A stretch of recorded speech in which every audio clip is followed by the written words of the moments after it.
কিন্তু একটা সন্তানের মা যদি মারা যায়, সেই বাবার ওই সন্তানটা মানুষ করতে কত কষ্ট হয়। আমার একটা বাবার স্ত্রী মারা গেছে,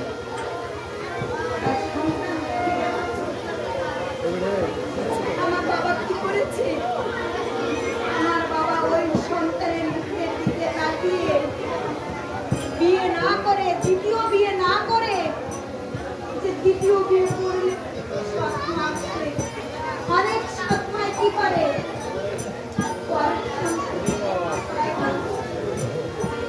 তাই সে সন্তানের মুখের দিকে তাকিয়ে কি করেছে, আর জীবনে বিয়ে করে সে প্রত্যেকটা মুহূর্তে ওই সন্তানকে লালন পালন করেছে। পরের দরজায় গিয়ে সে খেটে অর্থ উপার্জন করেছে। আস্তে আস্তে তিল তিল তিল তিল করে ওই সন্তান সে মানুষের মতো মানুষের মতো মানুষ তৈরি করে এই সরকার একদিন সরকারি চাকরি করেছে। তখন বাবা মনে মনে ভাবছে, আমার সন্তানকে এবার আমি বিয়ে দেব। খুব ধুমধাম করে ছেলে বিয়ে দিয়ে ঘরে লক্ষ্মী এনেছে। মা ঘরে কি এনেছে? লক্ষ্মী এনেছে। সেই লক্ষ্মী কি করেছে? বৃদ্ধ বাবা আর পারে না। সে বিছানায় প্রসব করে, বিছানায় অনেক সময় মলত্যাগ করে। তখন ওই যে মা লক্ষ্মী কি করেছে, তার স্বামী অফিস থেকে আসতে বলছে, এই শোনো, তোমার ওই বাবাকে হয় এই ঘর থেকে বিদায় করবে, তা নাহলে আমি বিদায় করে দেব। কি লাভ এই সংসারে? তখন ছেলে কি করবে? আজকাল ছেলেদের, আমরা যারা বউ, তারা আমাদের বউ ছাড়া কিন্তু মা, তখন ছেলে কি করেছে? বাবাকে বলছে, ও বাবা, বাবা অনেকদিন তোমাকে নিয়ে ঘুরতে যাই না, চলো না বাবা, আমি তোমাকে নিয়ে আজ একটু ঘুরতে যাব। তখন বাবা বলছে, ও বাবা, আজ কয়েক বছর এই ঘরে বন্দি হয়ে তুই তো আমার সঙ্গে একটু ভালো করে কথাও বলিস না বাবা, আজ তুই আমাকে নিয়ে ঘুরতে যাবি?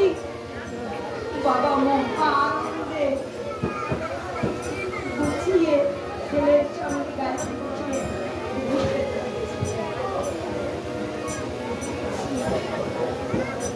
অনেক দূর গাড়ি করে গেছে বৃদ্ধ বাবা। ছেলে কি করেছে? ছেলে বলছে গাড়িতে নামিয়ে একটা দোকানে বলছে, বাবা অনেক সময় ধরে এই গাড়িতে চলছি, আমরা একটু খেয়ে নিই, খেয়ে আবার গাড়িতে বসি। বাবা সন্তানকে বিশ্বাস করে সন্তানের সঙ্গে ওই দোকানে গেছে কিছু খাবার জন্য। কিন্তু সে কি জানতো তার জীবনের শেষ খাওয়া তার সন্তান তাকে খাইয়ে রেখে যাচ্ছে।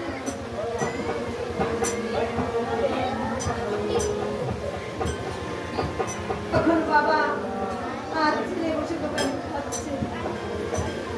কিছু সময় পর ছেলে বলছে, ও বাবা, আমি এখানে একটু বসো, আমি আসছি। বৃদ্ধ বাবাকে ওই দোকানে বসিয়ে রেখে ছেলে কি করেছে? ছেলে ওই গাড়ি নিয়ে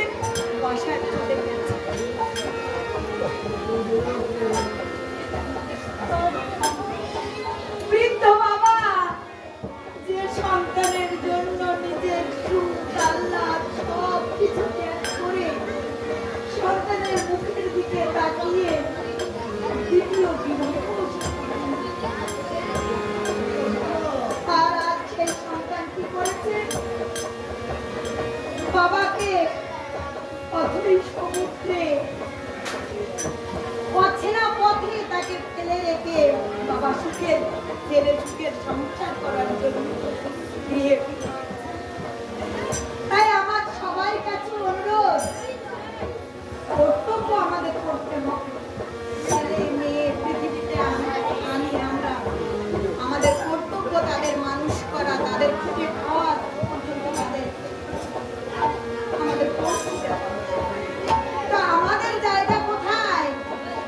আমাদের জায়গা গোবিন্দের চরণ। সবার কাছে আমি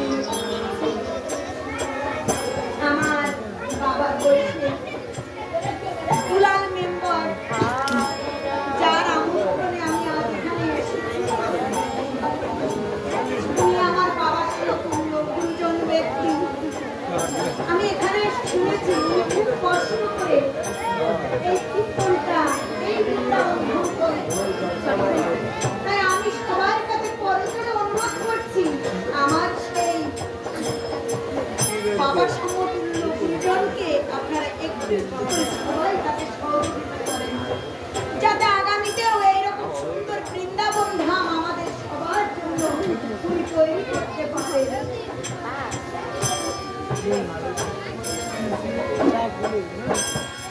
Thank you.